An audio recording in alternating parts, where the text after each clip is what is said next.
कैसे हैं। आशा करते हैं कि आप लोग अच्छे होंगे, स्वस्थ होंगे। आज आप लोगों के लिए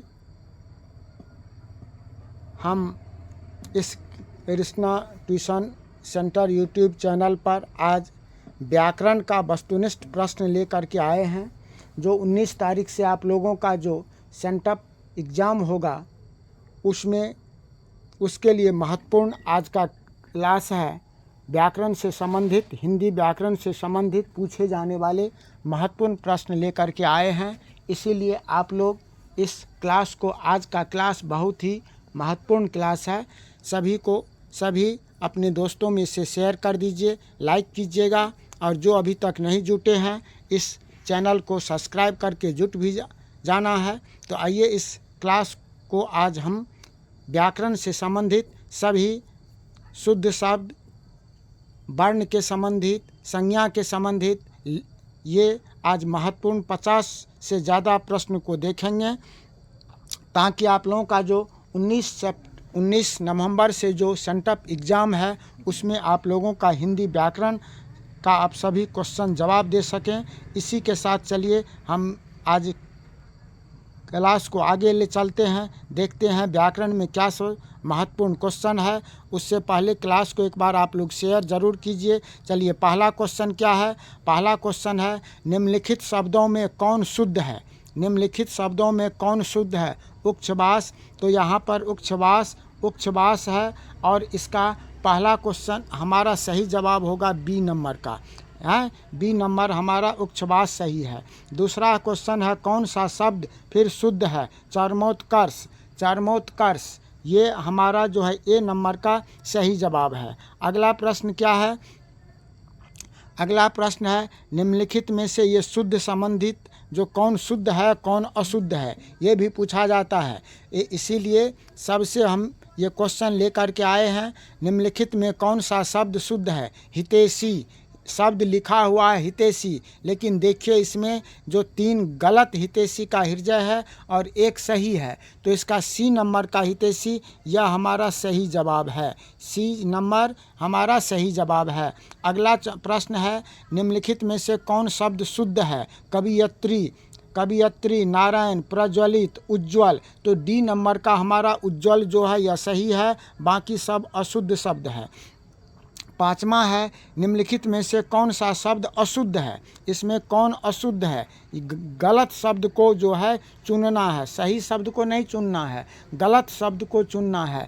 तो इसमें से हमारा ये पूज्यास्पद शब्द जो है यह गलत शब्द है। ये नंबर हमारा इसका जवाब होगा। अब है, अनुस्वार और विसर्ग को क्या कहते हैं। अनुस्वार और विसर्ग को क्या कहते हैं। तो अनुस्वार और विसर्ग को आयोगवाह कहते हैं। सी नंबर हमारा सही होगा। आयोगवाह कहते हैं अनुस्वार और विसर्ग को। अगला प्रश्न है का अगला प्रश्न है हमारा, अगला प्रश्न क्या है बाबू। अगला प्रश्न है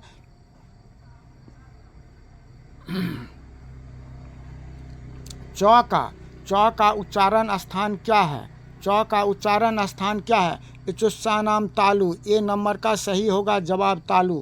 मूर्धन्त सौ का उच्चारण स्थान क्या है। जैसे बताए हैं वर्ण में मूर्धा, बी नंबर का हमारा सही जवाब होगा। वर्ण कितने प्रकार के होते हैं। वर्ण 2 प्रकार के होते हैं, स्वर वर्ण, व्यंजन वर्ण। स्वर वर्ण की संख्या कितना है 11। स्वर वर्ण की संख्या कितना है 11। स्वर वर्ण की संख्या 11। नीचे दिए गए शब्दों में से कौन सा शब्द रूढ़ शब्द है। रूढ़ शब्द यहाँ पर कहता है चुनने के लिए। नहीं तो रूढ़ क्या है, जिसका खंड सार्थक नहीं, जिसका खंड जो है वह सार्थक नहीं हो। तो नाक शब्द जो है हमारा नहीं, नाक शब्द हमारा रूढ़ शब्द है। नीचे दिए गए शब्दों में कौन सा रूढ़ योग रूढ़ है। यौगिक, योग रूढ़ ना, रूढ़, यौगिक और योग रूढ़। तो जो अपने सामान्य अर्थ को छोड़कर विशेष अर्थ धारण करता है उसे योग रूढ़ कहते हैं। तो त्रिनेत्र क्या होगा इसका, सी नंबर का सही जवाब होगा त्रिनेत्र। अगला क्या है, निम्नलिखित दिए गए शब्दों में से कौन फिर योग रूढ़ है। तो योग रूढ़ पंचानन कौन है, ये नंबर हमारा सही जवाब होगा। फिर अगला प्रश्न है, दिए गए शब्दों में से कौन सा शब्द यौगिक है? देखिए यौगिक है, कौन इसमें यौगिक पूछा है? तो स्वर्णलता क्या है? लता, लता रूढ़ हो गया, त्रिनयन ये योग रूढ़ हो गया, पंकज भी हो गया, तो स्वर्णलता बी नंबर हमारा सही जवाब होगा। निम्नलिखित में से कौन सा शब्द रूढ़ है? रूढ़ है तो देश जो है वह रूढ़ शब्द है। देश क्या है? रूढ़ शब्द है। अब निम्नलिखित में से कौन सा शब्द योग रूढ़ है? फिर योग रूढ़, तो सी नंबर का जलज और चंद्रशेखर यह योग रूढ़ हुआ। अब जो है कौन सा शब्द तद्भव है? कौन सा शब्द? तद्भव। शब्द के अर्थ के विचार से 5 भेद होते हैं, तत्सम, तद्भव, देशज, विदेशज, है ना। तो बाघ, इसमें से कौन सा? बाघिन, परात, हिम, भूतल, है ना। तो कौन सा शब्द है? तो बाघिन शब्द तद्भव है। बाघिन क्या है? तद्भव है। बुढ़ापे में इंसान बिल्कुल बच्चा बन जाता है। इस वाक्य में बुढ़ापे कौन संख्या है? तो भाववाचक संज्ञा है। कौन संज्ञा है? बुढ़ापे, बचपन, नहीं लड़कपन, ये सब भाववाचक संज्ञा है। आजकल भारतीय पहनावा बदल गए हैं। इस वाक्य में पहनावा कौन सी संज्ञा है? पहनावा कौन सी? फिर भाववाचक संज्ञा है। अगला प्रश्न देखिए, सबको एकदम सही सही जो है सबको कंप्लीट कर लेना है। इसी तरह से आपको परीक्षा में बोर्ड में भी क्वेश्चन रहेगा और ये जो सेंटअप एग्ज़ाम वाला जो परीक्षा है उसमें भी रहेगा ऐसे ही क्वेश्चन। तो मुझे 2 किलो छीमी खरीदनी है। 2 किलो छीमी खरीदने हैं। इसमें से छीमी कौन संज्ञा है? इसमें 2 किलो छीमी में छीमी कौन संज्ञा है? तो छीमी हो गया फिर भाववाचक संज्ञा, है ना। सभा में अनेक नेता उपस्थित थे। इस वाक्य में सभा कौन संज्ञा है? समूहवाचक है। सभा कौन संज्ञा हो गया? समूहवाचक। चलिए संज्ञा से देख लिए। अब देखिए सर्वनाम से क्वेश्चन रहता है। सर्वनाम से भी अब हम लोग कुछ क्वेश्चन देखेंगे। सर्वनाम से, सर्वनाम के कितने भेद होते हैं? सर्वनाम के 6 भेद होते हैं। मैं, आप, चला, मांगा, चला गया होगा यहाँ पर। इस वाक्य में आप कौन सा है? तो आप जो है वह पुरुषवाचक सर्वनाम है। आप कौन है? आप जो है निजवाचक है। आप कौन है? पुरुषवाचक, निजवाचक, अनिश्चयवाचक, संबंधवाचक, ये सर्वनाम है। तो आप जो है यहाँ पर आप जो है वह कौन है? आप जो है यह निजवाचक है। बी नंबर का हमारा सही जवाब होगा। नहीं, बी नंबर हमारा सही जवाब होगा। आपने क्या खाया है? इस वाक्य में क्या कौन सर्वनाम है? आपने क्या खाया है? निश्चयवाचक, अनिश्चयवाचक, प्रश्नवाचक, तो ये प्रश्नवाचक है। कौन सर्वनाम है? प्रश्नवाचक है। कौन है? प्रश्नवाचक। सी नंबर का सही जवाब होगा।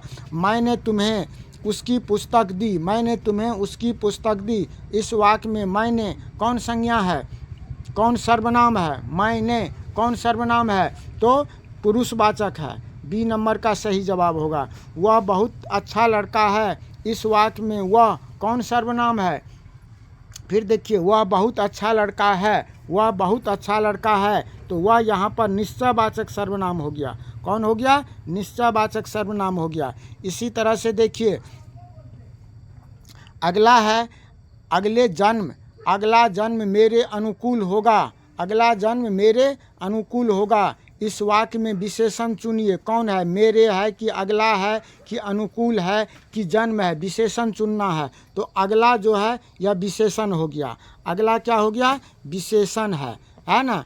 संकली गली, संकरी गली में धूप के दर्शन नहीं होते हैं। इस वाक्य में अब विशेषण चुनना है जो किसी संज्ञा या सर्वनाम की विशेषता को बताता है। तो गली कैसा है? संकरी है। गली कैसा है? संकरी है। तो ये सी नंबर जो है ये विशेषण हो गया। इस वाक्य में, है ना, क्या हो गया? सी नंबर जो है यह विशेषण हो गया। अगला क्या है? बालक अबोध। बालक अबोध है, उसने उसकी गलती पर ध्यान न दें। बालक अबोध है, उसकी गलती पर ध्यान न दें। इस वाक्य में विशेषण चुनना है। बालक कैसा है? अबोध है। बालक कैसा है? अबोध है। इसीलिए विशेषण क्या हो गया? अबोध हो गया। आदरणीय गुरुओं ने मुझे आशीर्वाद दिया। इस वाक्य में विशेषण। अब गुरु की विशेषता क्या है? गुरु की विशेषता आदरणीय है, इसीलिए आदरणीय शब्द जो है वह विशेषण हो गया। मेरी माताजी धार्मिक प्रवृत्ति की है। अब माताजी कैसा है, धार्मिक प्रवृत्ति का है, इसीलिए धार्मिक हो गया विशेषण। ठीक है। अब देखिए क्रिया से संबंधित 3-4 इसी तरह से क्वेश्चन देखेंगे। कर्म के अनुसार क्रिया के कितने भेद होते हैं? कर्म के अनुसार क्रिया के कितने भेद होते हैं? तो कर्म के अनुसार क्रिया के 2 भेद होते हैं, अकर्मक और सकर्मक। ठीक है ना। व्युत्पत्ति के अनुसार क्रिया के कितने भेद होते हैं? व्युत्पत्ति के अनुसार क्रिया के भी 2 भेद होते हैं। यौगिक क्रिया के कितने भेद होते हैं? यौगिक क्रिया के कितने भेद होते हैं? 4 भेद होते हैं। कितने भेद होते हैं? 4 भेद होते हैं। ये सब पढ़ाए हैं। क्रिया वाला पाठ को, वीडियो को आप लोग निकाल के देखिएगा। विशेषण, क्रिया, ये सब पढ़ाए हैं। उसमें अकर्मक क्रिया का उदाहरण कौन है? क्रिया 2 प्रकार के जो होता है, अकर्मक और सकर्मक, है ना। तो पढ़ना, लिखना, हंसना, कहना, इसमें अकर्मक क्रिया जो है चुनने के लिए कहता है। तो अकर्मक इसमें हंसना हो गया। क्या हो गया? हंसना। किस वाक्य में सहायक क्रिया का प्रयोग है? अब देखिए किस वाक्य में सहायक क्रिया का प्रयोग है, किस वाक्य में? वाक्य को पढ़िए। उसने बाघ मार डाला, मैंने गीत सुनाया, माँ ने कहानी सुनी, मेरी दीदी ने मुझे पुस्तक दी। तो उसने बाघ मार डाला, इसमें सहायक क्रिया है। अब अगला क्या है? अगला प्रश्न है, मैंने मना कर दिया। मैंने मना कर दिया, वाक्य में मना कर दिया किस क्रिया का है? ये जो क्रिया होता है 5 प्रकार का, प्रेरणार्थक, संयोग, पूर्व क्रिया, है ना। तो इसमें कौन है? द्विकर्मक है कि प्रेरणार्थक है कि संयुक्त है? मैंने मना कर दिया, मैंने मना कर दिया, कौन क्रिया है? तो ये संयुक्त क्रिया है। कौन क्रिया है? संयुक्त क्रिया। ठीक है। कौन क्रिया है इसमें? संयुक्त क्रिया है, संयुक्त क्रिया। ठीक है, बहुत अच्छा। चलिए, मोहन घर पहुंच गया, इस वाक्य में मोहन घर पहुंच गया, तो पहुंच गया किस प्रकार की क्रिया है? पहुंच गया किस प्रकार की क्रिया है? ये संयुक्त क्रिया है। किस प्रकार का है? ये संयुक्त क्रिया है। किस प्रकार का है? संयुक्त क्रिया। डी नंबर का सही जवाब है। नौकर बच्चे को चलाता है, नौकर बच्चे को चलाता है, इसमें चलाता है किस प्रकार की क्रिया है? चलाता है किस प्रकार की क्रिया है? ये द्विकर्म क्रिया है। एक नौकर जो है बच्चे को नहीं चलाता है, ये द्विकर्म क्रिया है। इसमें कौन है? द्विकर्म क्रिया है। अगला है जो गीता प्रतिदिन पढ़कर सोने जाती है, इस वाक्य में पढ़कर कौन क्रिया है? तो पढ़कर। जब ये शब्द में किसी भी क्रिया में कर लगा हुआ रहता है तो वह क्या होता है? पूर्वकालिक होता है। क्या होता है? पूर्वकालिक। तो पूर्वकालिक कहाँ है? सी नंबर में। तो सी नंबर हमारा सही जवाब होगा। सी नंबर हमारा सही जवाब होगा। मोहन सोहन को लड़वाता है, इसमें क्या है? कौन क्रिया है? जो दूसरे से काम करवाता है, लड़वाता है। नहीं, लड़वाना अपने से नहीं लड़ता है, दूसरे से लड़वाता है। तो ये प्रेरणार्थक क्रिया हो गया। राम ने भिखारी को पैसे दिए, इस वाक्य में को किस कारक का चिन्ह है? किस कारक का? को, कर्ता ने, कर्म को, ऐसा चिन्ह होता है ना। तो किस कारक का है? तो कर्म कारक का चिन्ह है। ठीक है। अगला क्या है? मीरा को जिंदगी से बहुत घृणा है, इस वाक्य में किस कारक की विभक्ति है? मीरा को जिंदगी से किससे घृणा है? तो जिंदगी से घृणा है ना। किससे घृणा है? जिंदगी से घृणा है। तो ये करण कारक का चिन्ह हो गया। नहीं, किसका चिन्ह हो गया? करण कारक का। वह जन्म से भिखारी है, इस वाक्य में से कौन कारक का फिर है? देखिए जन्म से, तो संबंध यहाँ बताता है, तो संबंध कारक का चिन्ह है। कौन विभक्ति है? संबंध कारक का चिन्ह है। आलोक स्टेशन पर आ रहा है, इस वाक्य में कौन सा कारक है? क्योंकि कहाँ पर आ रहा है? तो स्टेशन पर आ रहा है। कहाँ आ रहा है? स्टेशन पर। तो ये संप्रदान कारक का चिन्ह है। कौन कारक है इसमें? संप्रदान कारक का। नहीं, कौन कारक का है? संप्रदान का। और यहाँ पर अभी 45 में भी जो है, वीरेंद्र ने हरिवंश को गाय दी, तो संप्रदान जिसके लिए काम किया जाए, और यहाँ भी होगा ये, यहाँ भी होगा संप्रदान कारक। यहाँ क्या है बाबू, जो इसमें जो है 45 में भी बी नंबर होगा सही। चलिए 47 में क्या है, निम्नलिखित में से कौन सा वाक्य मिश्र वाक्य है। ये संयुक्त वाक्य मिश्र वाक्य। अब इस वाक्य को सभी को ध्यान से पढ़िए, कौन वाक्य है, तो कौन वाक्य है, परिश्रमी छात्र परीक्षा में सफल होता है, एक वाक्य है। दूसरा है छात्र परिश्रम करता है और शिक्षा में सफल होता है, तीसरा वाक्य है जो छात्र परिश्रम करता है वह परीक्षा में सफल होता है, और चौथा है क्या परिश्रमी छात्र परीक्षा में सफल नहीं होता। अब इसमें हमको मिश्र वाक्य चुनना है। कौन चुनना है, तो मिश्र वाक्य। तो मिश्र वाक्य क्या है, जो दो वाक्य से मिला हुआ, तो जो छात्र परिश्रम करता है वह परीक्षा में सफल होता है, ये जो है मिश्र वाक्य है। ये कौन वाक्य है, मिश्र वाक्य है, सी नंबर का ये मिश्र वाक्य है। 48 में क्या है, संयुक्त वाक्य इसमें कहता है चुनने के लिए। कौन वाक्य, संयुक्त वाक्य। संयुक्त वाक्य फिर देखिए, क्या माँ के बिना बच्चा सोया नहीं रह सकता, माँ जगी रहती है और बच्चा सोया रहता है, यही तो संयुक्त वाक्य है। माँ सोई रहती है और बच्चा जगा रहता है, बी नंबर का ये बी नंबर सही जवाब होगा। अब संधि क्या है, संधि विच्छेद है। संधि क्या है, विच्छेद है। संधि जोड़ है और उसमें क्या करते हैं, उसको अलग करते हैं, ठीक है। अब देखिए संधि विच्छेद से प्रश्न जो है इस तरह से पूछा जाएगा, व्यायाम का संधि क्या होता है, तो वी जोड़ आयाम। व्यायाम का क्या होगा, वी जोड़ आयाम। अब कहाँ है, चुनिए कै में है, तो बी नंबर में है, तो बी नंबर हमारा सही होगा। नीरब, ये कौन संधि है, निह जोड़ रब, विसर्ग संधि है, निह जोड़ रब। तो यहाँ पर हर्षिकार जो है वह दुर्घीकार में जाएगा, तो यहाँ पर क्या है, ये बी नंबर सही जवाब होगा। नायक का संधि विच्छेद क्या होगा, आय है, तो नई जोड़ अक, बी नंबर का सही होगा, ठीक है। पवन से कौन सा संधि बनेगा, पौ जोड़ अन, पौ जोड़ अन है, कौन है, पौ जोड़ अन। तो पौ जोड़ अन से क्या कौन बनेगा, हैं, आब होता है, औकार का औ का आब होता है, तो क्या बनेगा, पौ जोड़ पौ है, पो जोड़ अन, तो पवन हो गया, पो जोड़ अन, नहीं तो इसमें क्या होगा, पौ जोड़ पौ है, दो डबल क्या, तो पावन हो गया, पो जो रहेगा तब पवन होगा, पौ का पो रहेगा, पो जोड़ अन तो पवन होगा, और पौ रहेगा तो पावन होगा, ठीक है। आप का ओ में होता है। महर्षि का संधि विच्छेद क्या होगा, महाजोर ऋषि, महर्षि का क्या होगा, महाजोर ऋषि।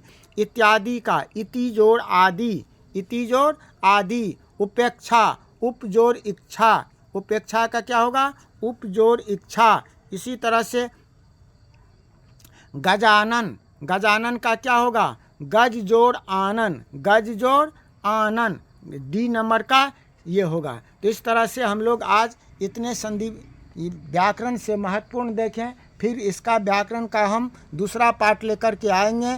तो तब तक ये आप लोग इस सभी को क्या कीजिएगा, कंप्लीट कर लीजिएगा। जो इस चैनल को आप लोग अभी तक सब्सक्राइब नहीं किए हैं, सब्सक्राइब कीजिएगा, लाइक कीजिएगा, नहीं कमेंट कीजिएगा। इसी के साथ आज का क्लास यहीं समाप्त होता है। आप हैं सबों को बहुत बहुत धन्यवाद। जय हिंद।